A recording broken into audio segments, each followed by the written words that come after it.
긴장된 상태가 부드럽게 되다. 피로나 도끼 따위가 없어지다. 모르거나 복잡한 문제 따위가 밝혀지거나 해결되다. 마음에 맺혀 있는 것이 해결되어 없어지거나 품고 있는 것이 이루어지다. 묶이거나 감기거나 얽히거나 합쳐진 것 따위가 그렇지 아니한 상태로 되다. 이상의 내용은 국립국어원 표준국어대 사전에서 이 단어를 검색할 때 나오는 사항들입니다. 여러분 무슨 단어겠습니까? 풀리다라는 단어를 찾아보면 이러한 뜻들이 있음을 말합니다. 자, 여러분들은 이 풀리다라는 단어 어떠십니까? 저는 작년에 2024년도를 준비하면서 이 풀리다라는 단어를 계속해서 생각하게 되었습니다.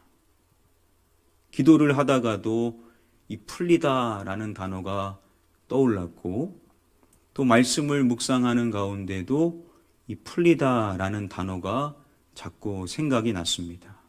또 식사를 하다가도 풀리다라는 이 단어가 머릿속에 맴도는 것입니다. 지난 축복 부흥 성회를 마치고 새벽마다 여러분들의 기도 제목을 놓고 기도할 때 부쩍 더 그랬습니다.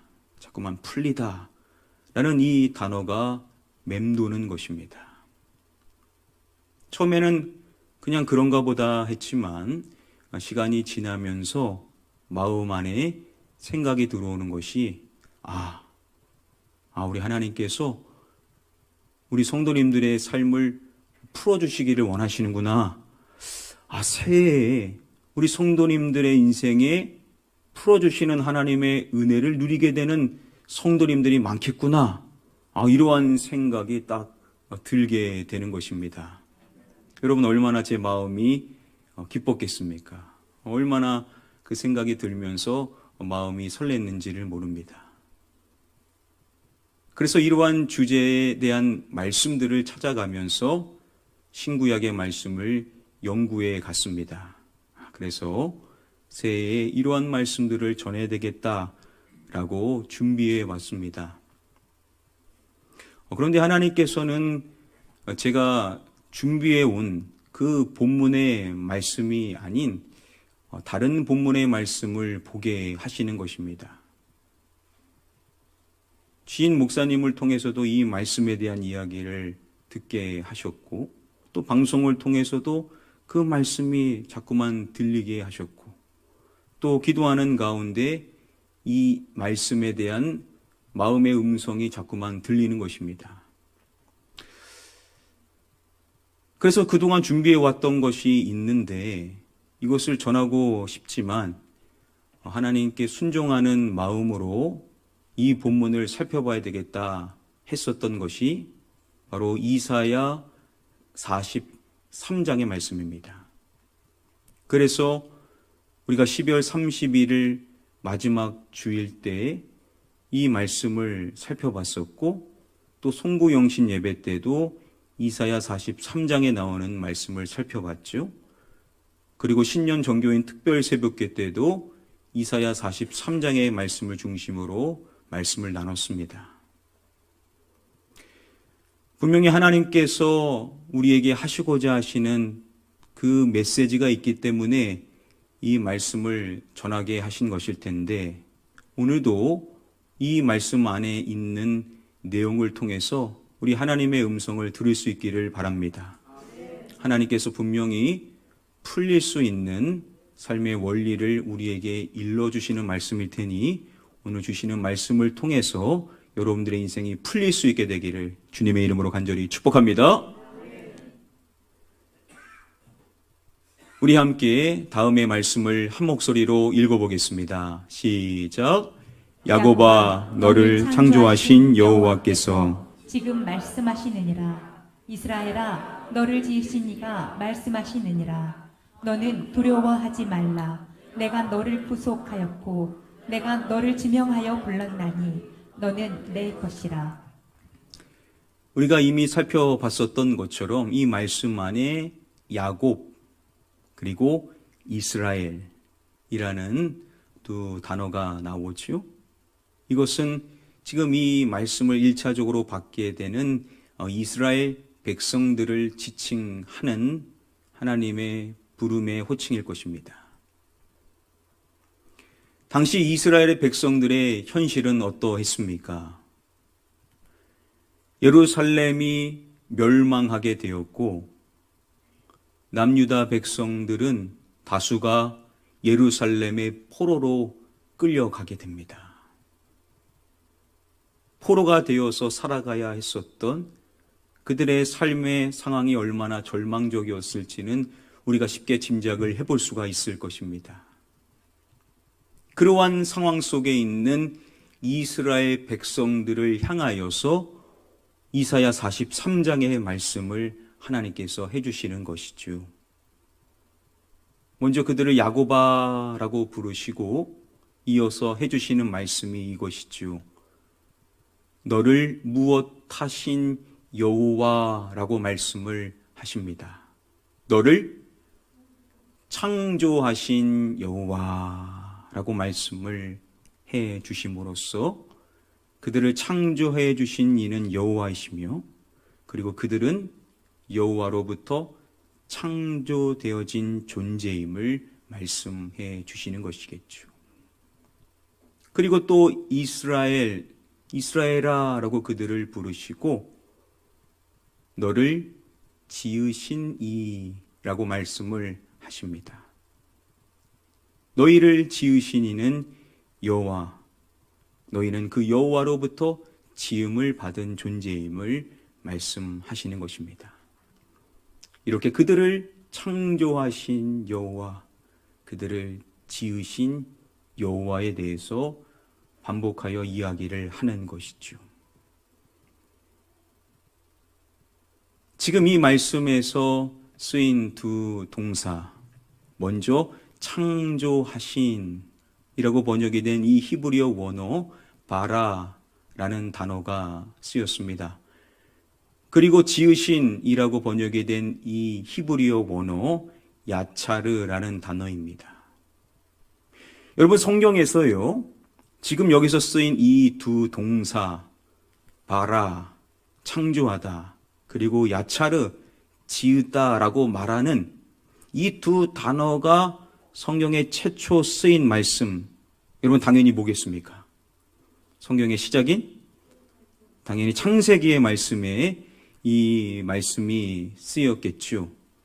바로 인류의 시작을 이야기하는, 인간의 시작을 우리에게 밝혀주고 있는 창세기의 말씀에서 이 바라 야차르라는 단어가 쓰였습니다. 지금 이 이스라엘 백성들에게 하나님께서 해주시는 말씀, 그 시작점이 무엇이냐면 바로 그들의 인생의 삶에서 그들이 되돌아봐야 될 그들의 시작에 대하여서 하나님께서 상기를 시키신다라는 것이겠죠. 여러분 한번 생각해 보시겠습니까? 당시 그들의 상황 속에서 이러한 하나님의 말씀이 크게 와닿았을까? 지금 이들은 포로가 되었습니다. 그러면 이들의 관심은 뭐겠습니까? 언제 이 현실에서 우리가 벗어날 수가 있는가? 언제 풀어주시는가? 당장 이 현실이 바뀌기를 원하는 것이 그들의 바람이었겠죠. 현실에 대한, 지금에 대한 이야기를 하나님께서 해주시기를 아마도 그들은 기대했었을 것입니다. 그런데 하나님께서는 그들에게 먼저 상기시키는 것이 그들의 시작에 대한 이야기를 하시고 계신다라는 것이겠죠. 자, 그렇게 하시는 데는 분명한 이유가 있을 것입니다.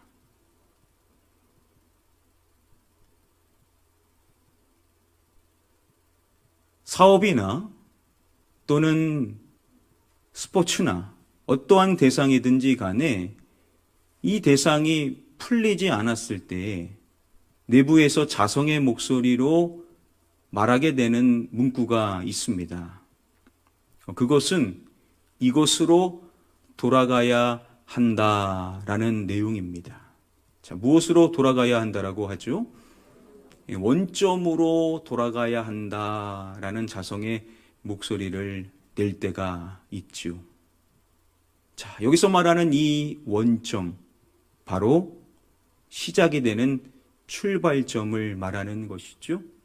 우리가 출발점에서 다시 한번 생각해 봐야 될 것이다.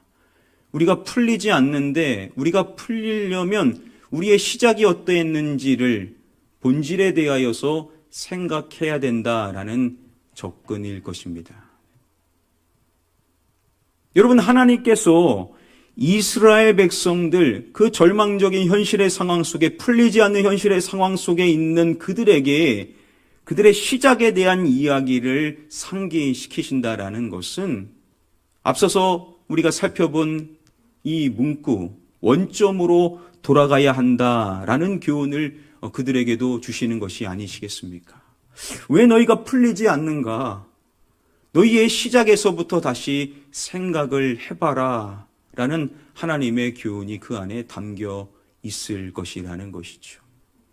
지금 이 현실의 상황, 물론 너무나 중요하지만 풀리려면 원점에서부터 다시 생각을 해야 한다라는 것입니다.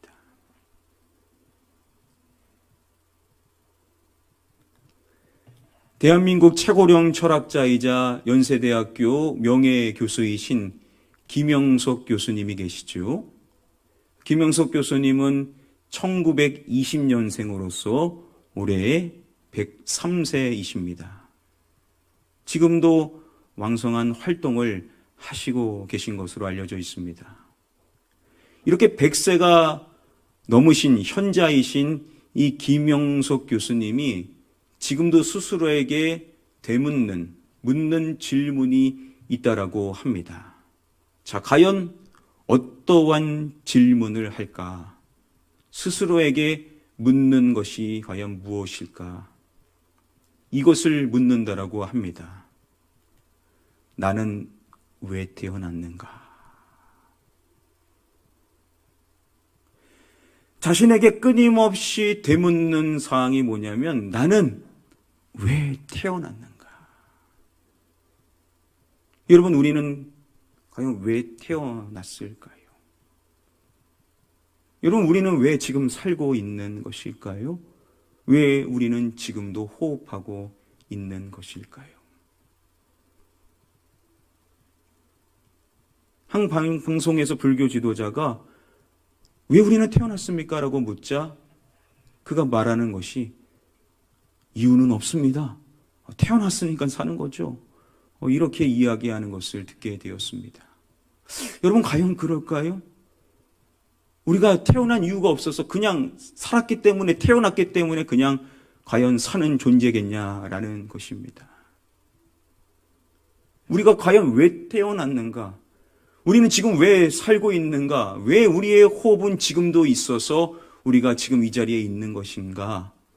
이 모든 물음에 대한 정확한 답을 주실 수 있는 한 분은 우리를 창조하신 창조주 하나님밖에 없는 줄 믿습니다.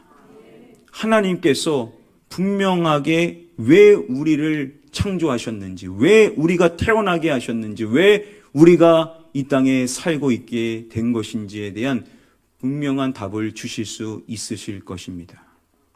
바로 그 말씀이 이사야 43장에 나오는 것입니다. 우리 함께 말씀을 한 목소리로 읽어보겠습니다. 시작. 내 이름으로 불려지는 모든 자, 곧 내가 내 영광을 위하여 창조한 자를 오게 하라. 그를 내가 지었고 그를 내가 만들었느니라.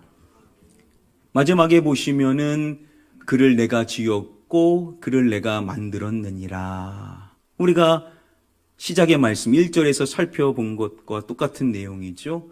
하나님은 우리를 지으셨고 우리를 만드신 분이시죠. 그래서 이것을 표현하실 때 내가 창조한 자라고 말씀을 하시는 것입니다. 자, 저와 여러분들 모두는 하나님의 창조되어지게 된 하나님의 걸작품인 줄 믿습니다. 우리 모두가 그러한 태어난 분명한 이유가 있는, 장인이 무엇인가를 만들었을 때에는 분명한 목적과 이유가 있는 거 아닙니까? 하물며 하나님이 우리를 창조하셨는데 이유 없이 그냥 창조하셨겠냐라는 것이죠. 분명한 이유가 있는데 그 이유를 이 시간 밝혀주시는 것입니다. 네, 무엇을 위하여 라고 말씀을 해 주십니다. 자, 하나님 뭐라고 말씀하시죠? 네, 영광을 위하여. 내 영광을 위하여 창조한 자라고 말씀을 해 주심으로써 우리 모두가 왜 창조되어졌는가, 왜 이 땅에 태어났는가, 우리는 왜 사는 것인가, 그 이유는 하나, 하나님의 영광을 위해서인 줄 믿습니다. 우리가 지금도 되물어야 될 질문, 나는 왜 태어났는가? 나는 왜 살아야 되는가?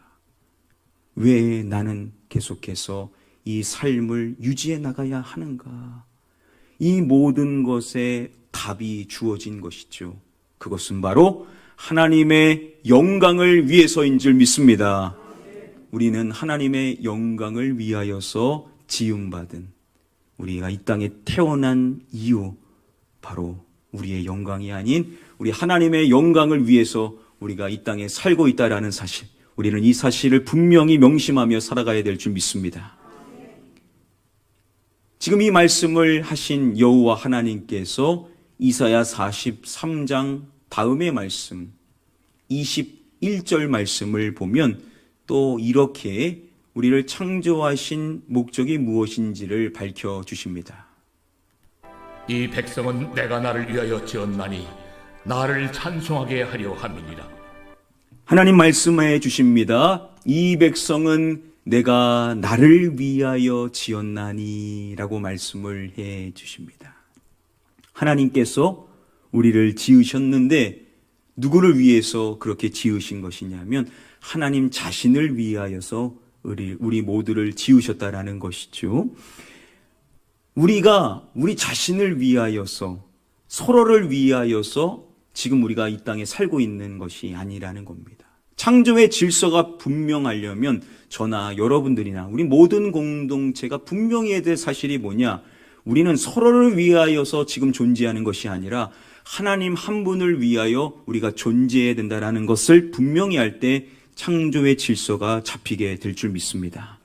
우리 모두는 하나님을 위하여서 지음받은 존재인데 하나님께서 구체적으로 뭐라고 말씀하시냐면 나를 무엇하게 하려 함이니라 라고 말씀을 해 주십니다. 나를 찬송하게 하려 함이니라. 하나님을 찬송하게 하시려고 우리를 지으셨다라고 말씀을 해 주시는 것이죠. 우리가 왜 태어났는가? 그 이유는 우리 하나님을 찬송하기 위함인 줄 믿습니다. 우리가 왜 지금 인생을 살아가야 하는가? 그 이유는 뭐냐면 우리 하나님을 높이기 위함이라는 것이죠. 우리가 왜 지금 이 땅에 있는 것이냐? 왜 우리에게 여전히 호흡이 있는 것이냐? 그 이유는 바로 우리 하나님을 경배하기 위함인 줄 믿습니다. 우리가 존재하는 이유, 우리가 태어난 이유, 우리가 만들어지게 된 모든 이유, 그것은 바로 하나님을 찬송하기 위함이라는 사실. 여러분, 이 사실을 여러분들의 마음에 깊이 새기셔서 내가 살아가는 모든 것들은 다 하나님을 높이기 위한 것이라는 사실, 이 창조의 목적에 맞게 인생을 살아가실 수 있게 되기를 주님의 이름으로 간절히 축복하며 축원합니다.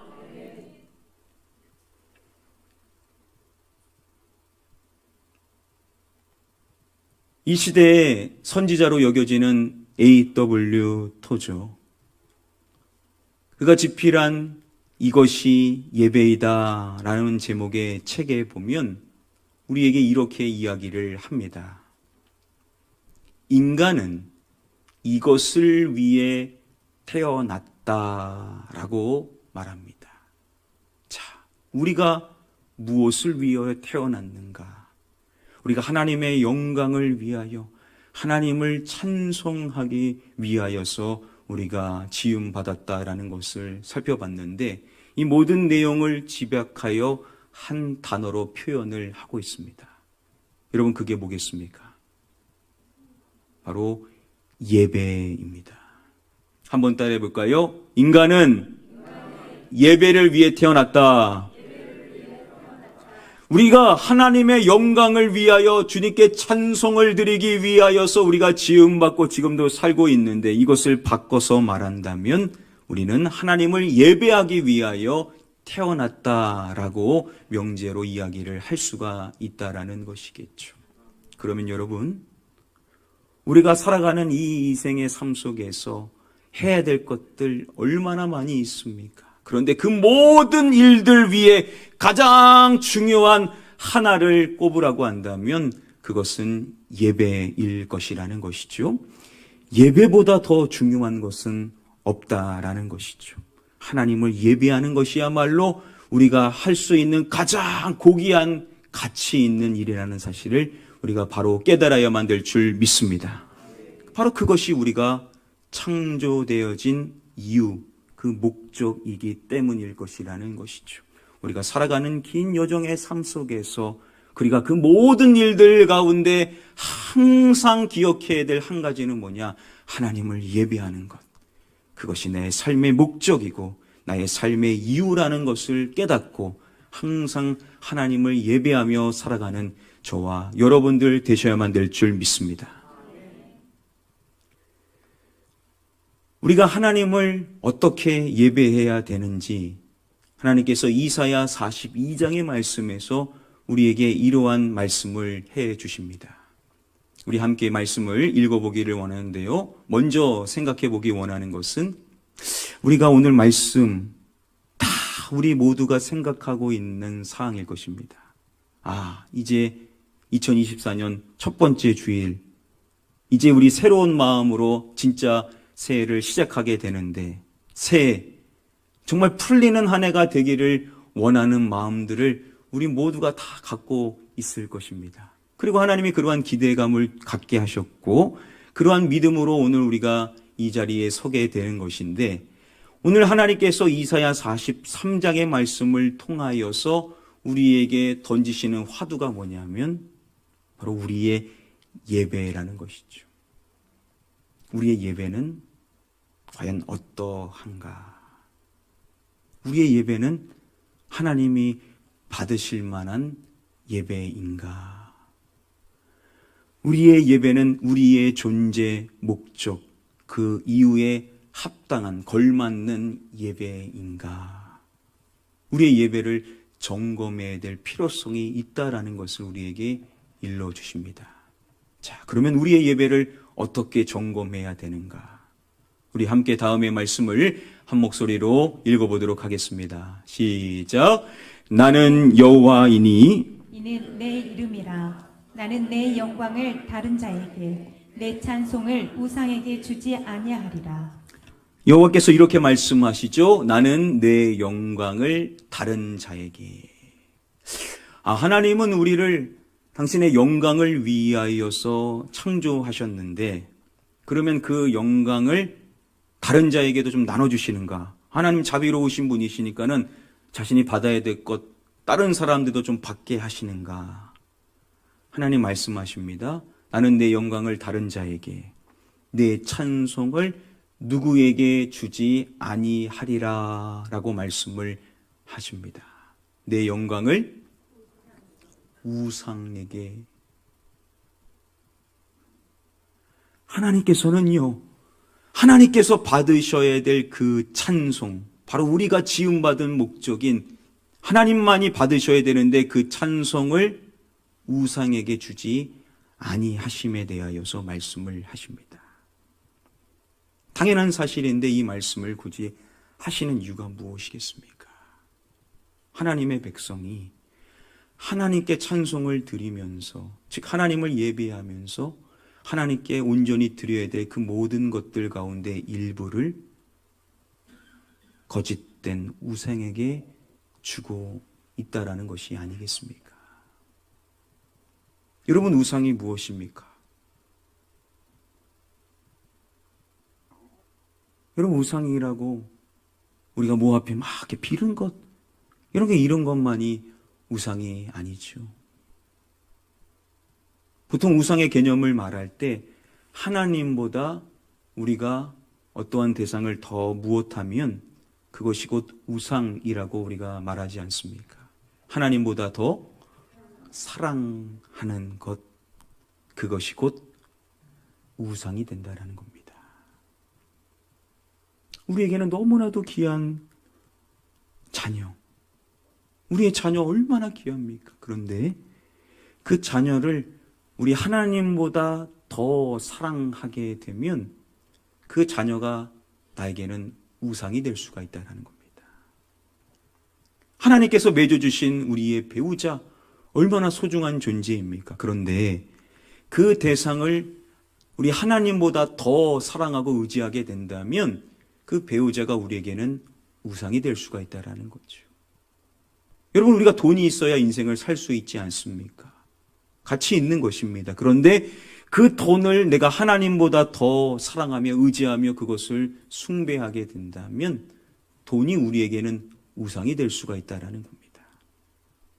여러분, 우리에게 허락되어진 사업과 직장이 얼마나 귀합니까? 일할 수 있다는 사실이 얼마나 감사한 일입니까? 그런데 그 사업과 그 직장이 우리 하나님보다 더 귀하여서 하나님보다 더 마음이 빼앗겨 있다라고 한다면 그 사업과 직장이 우리에게는 우상이 될 수가 있다라는 것이죠.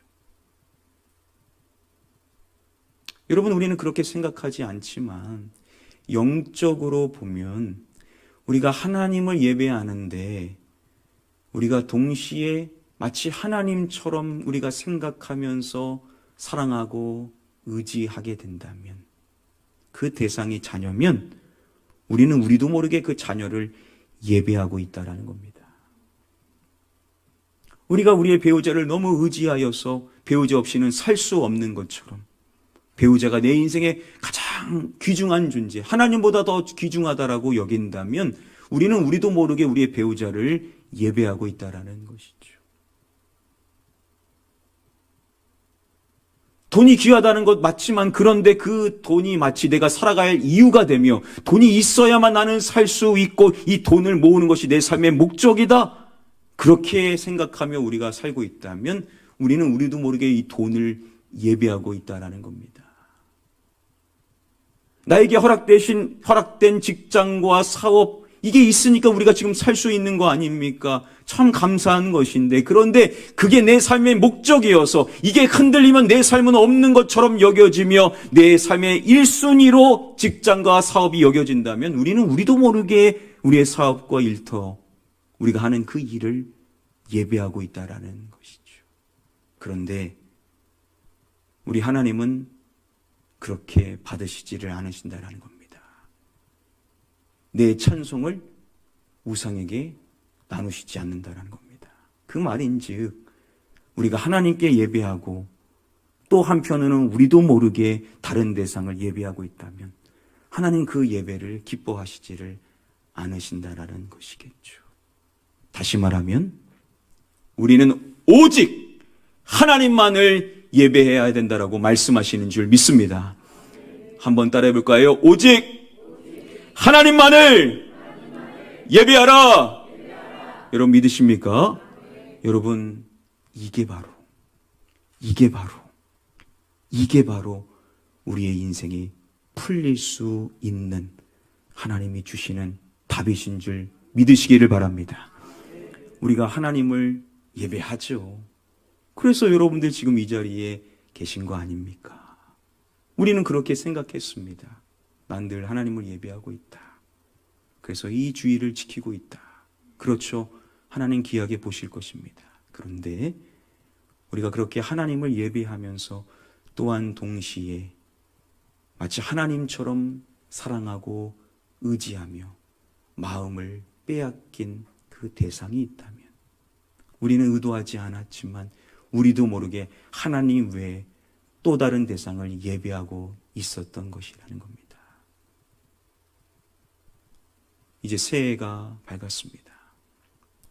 우리가 새해 첫 주일을 맞이하고 이제 진짜 새로운 마음으로 이제 새해를 시작하는 그러한 마음을 가질 수가 있는데, 하나님이 우리에게 주시는 것, 이제는 너희가 다른 대상이 아닌 오로지 나만을 높이고 나에게만 영광을 주며 나에게만 찬송을 주어서 나만을 예배하는 자가 되기를 원하신다라고 우리에게 말씀하시는 줄 믿습니다. 여러분, 하나님만을 예배할 때 그때 우리의 인생이 풀릴 수 있다라는 사실을 기억해 주시기를 바랍니다. 또한 성도님은 오랫동안 하나님을 예배하지를 못했는데, 내가 다시 교회에 나오게 되었고 이제 내 삶에 하나님을 예배하는 것보다 더 중요한 것은 없다, 이렇게 고백하며 자신의 살겠노라 다짐하는 이야기를 들을 수가 있었습니다. 그렇습니다. 우리 모두가 하나님을 그렇게 예배했다라고 생각했지만, 그 예배들도 다 기획했지만, 우리가 새해 하나님이 우리에게 분명히 주시는 명제, 오직 하나님만을, 여호와만을, 나만을 예배하라고 하시는 이 말씀 안에는 우리의 마음 안에 우상을 향하고 있었던, 우리도 모르게 의지했었던 그 모든 대상을 향한 찬송과 영광과 경배했었던 그 모든 마음을 다 이제는 가져와서 오로지 하나님께만 다 올려드리게 될 때 하나님이 우리의 삶을 풀어주실 것이라고 약속하시는 이 말씀을 오늘 여러분들에게 주시는 말씀으로 받아서 여러분들의 인생이 꼭 새해 풀릴 수 있게 되기를 주님의 이름으로 간절히 축복하며 축원합니다. 우리가 오래전에 예배 캠페인을 실시했었던 사항들이 있었습니다. 우리 예배가 이렇게 되기를 바라면서 몇 가지 실천했었던 것들이 있었는데, 2024년도 우리가 새롭게 예배 캠페인을 실시하고자 합니다. 먼저 한 가지 사항, 우리가 실천하고자 하는 사항이 있는데요. 그것은 교회 모든 공예배에 힘써 참여하고자 하는 내용입니다. 우리의 모든 삶은 다 예배입니다. 삶의 예배고, 우리가 모임 가운데 예수 그리스도의 이름으로 모여서 주님을 높이게 될 때 우리 모든 삶이 이제 예배가 더욱 될 수 있는 것인데, 자, 그런데 우리가 예배하는 가운데 공예배로 드려지는 예배가 또 있습니다. 삶이 다 예배니까 모든 것 다 중요하지만 이 공예배가 또한 있기 때문에 우리가 함께 회중으로 모여서 정기적으로 하나님을 예배할 수가 있습니다. 자, 공예배, 지금 드리는 이 예배가 공예배죠. 우리는 이 예배를 뭐라고 부르죠? 주일, 낮 예배, 오전 예배 이렇게 부르지 않습니까? 공예배 첫 번째 예배, 우리는 일주일의 시작을 주일로 보고 주일날 하나님을 예배할 때 낮에 모여서 예배하는 것, 이것이 주일 오전 예배, 공예배입니다. 자, 그런데 주일 오전 예배만 공예배냐? 한 번의 예배가 더 우리에게 주어져 있습니다. 무슨 예배죠? 주일 오후 예배 역시도 공예배입니다. 교단 헌법에 그렇게 명시되어져 있습니다. 그래서 주일을 온전히 성수한다라는 것은 주일 오전 예배와 주일 오후 예배를 드리는 것이죠. 생각해 보십시오. 전에는 우리가 주일 저녁 예배를 드렸습니다. 그래서 낮 예배 드리고 그 사이에 다른 일 하지 않고 우리가 그 시간을 거룩하게 지키고 저녁 예배까지 우리가 드리고 우리가 주일을 온전히 성수했다라고 그렇게 생각하며 살지 않았습니까? 지금 우리가 주일 오후에 시간으로 하나님 앞에 공예배를 한 번 더 드리는 것으로 주일 성수를 하고 있는 것이죠. 자, 그렇게 우리가 살아가다가 일주일 가운데 한 번 또 공예배로 모이는 예배가 있습니다. 무슨 예배죠? 바로 수요 예배. 우리는 저녁에 모이고 있어서 수요 저녁 예배라고 칭할 수가 있을 것입니다. 바로 이 세 개의 예배, 주일 오전 예배, 주일 오후 예배, 수요 저녁 예배가 교회의 공예배입니다. 여러분, 우리가 하나님을 온전히 예배한다라고 한다면, 그런다면 우리가 공예배를 과연 소홀히 할 수가 있을까? 우리가 진짜 하나님만을 경배하며 하나님께 오롯이 모든 영광을 다 드리며 인생을 살겠노라라고 한다면, 그러면 우리가 이 공예배의 시간을 과연 타협할 수가 있을까 한번 생각해 봐야 될 사항일 것입니다. 물론 우리의 삶이 참 바쁩니다. 가정을 위해서도 해야 될 것들이 많고 직장에 가서도 해야 될 일들 많으며 우리가 신경 써야 될 많은 영혼들이 또 있을 것입니다. 그런데 우리가 주어져 있는 이 3번의 공예배, 이 공예배 시간만큼은 하나님 앞에 지켜야 하지 않을까라는 생각을 하게 되었습니다. 나머지 시간은 우리가 더 헌신해야죠.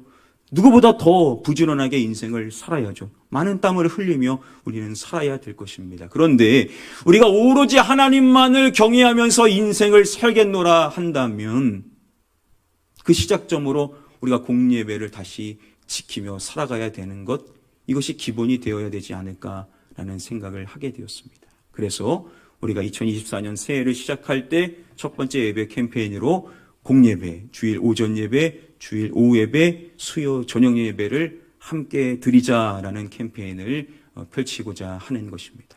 사랑하는 성도 여러분들, 한번 깊이 생각해 보십시오. 우리가 하나님을 예배함에 있어서 진짜 하나님만을 오로지 예배하고자 한다면 나의 시간, 바쁘지만 이 시간을 하나님 앞에 이 3번의 시간도 못 떼어서 드릴 것인가?